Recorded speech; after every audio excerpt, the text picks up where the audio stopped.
వర్షం వచ్చింది. దానివల్ల వరదలు రావడం జరిగింది.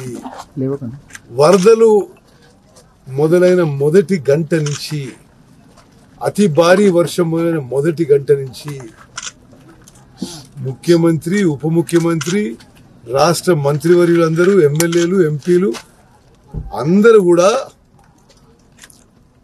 ఇమ్మీడియట్ గా వార్ ఫుటింగ్ లో పనులు మొదలు పెట్టాము. కొన్ని 10 ఏళ్ల నిర్లక్ష్యంలో ఇరిగేషన్ శాఖలో ప్రాబ్లమ్స్ ఉండినవి.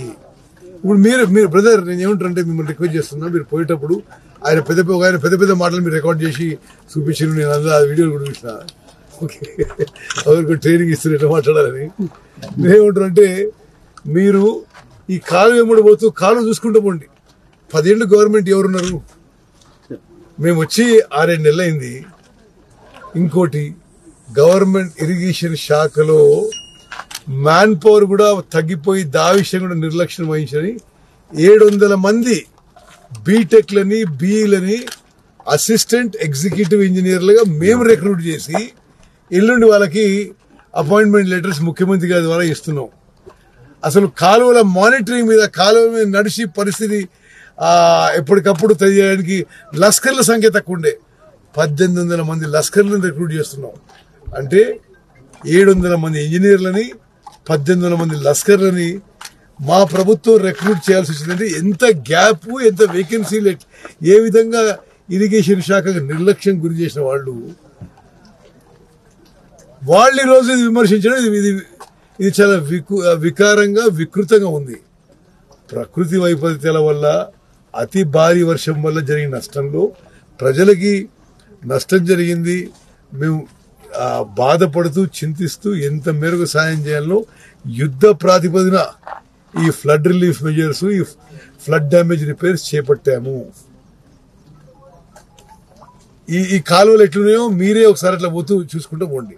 అంటే నేను దారిలో వస్తున్నా, ఆడ ఈడ చాలా, ఎందుకంటే 10 years no maintenance at all. Man power లేదు. ఇప్పుడు మ్యాన్ పవర్ వాళ్ళు చేసిన లోపాలకి కవర్ చేయడానికి మేము వచ్చిన తర్వాత 700 మంది ఇంజనీర్లని ఏఈలుగా రిక్రూట్ చేసి, అదేవిధంగా 1800 మంది లస్కర్లా రిక్రూట్ చేసి ఎల్లుండి జలసౌదాలో ముఖ్యమంత్రి గారు అపాయింట్మెంట్ లెటర్స్ ఇవ్వబోతున్నారు. మీరు చేతనైతే ఈ ఫ్లడ్ డ్యామేజ్ రిపేర్స్ లో సాయం చేయండి.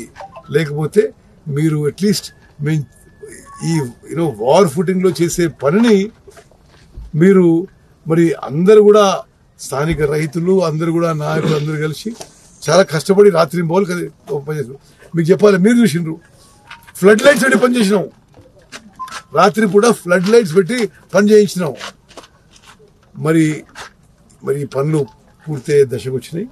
రేపు పూర్తి స్థాయిలో ఎన్ఎస్పి లెఫ్ట్ కెనాల్ కి నీళ్లు వదిలిపెట్టబోతున్నాం. ఓకే, ఈ విషయం సారాంశం మంచిగా అర్థం చేసుకుని మంచిగా పని చేసిన అప్రిషియేట్ చేసి రాయండి. గతంలో ఒక వీడియో మీరే విడుదల చేసుకుంటారు, ఆయన అట్లా చెప్పు, ఇట్లా చెప్పు అని. అట్లా వద్దు. సూర్యాపేట జిల్లాలో నాకు తెలిసి ఎక్కడైతే ఒక 200-300 ఎకరాల్లో కొంత నష్టపోయే పరిస్థితి వస్తే ఇప్పుడు చీఫ్ ఇంజనీర్ గారికి, కలెక్టర్ గారికి ఆదేశాలు ఇవ్వడం జరిగింది. ఈ రోజే తిరిగి మీరు అక్కడ ఎక్కువ వాటర్ పంప్ చేసి ఆ క్రాప్ ని కూడా రివైవ్ చేసే ప్రయత్నం చేయండి అని చెప్పి నేను చెప్పిన. రేపటి వరకు అది కూడా ఫీడ్బ్యాక్ వస్తుంది.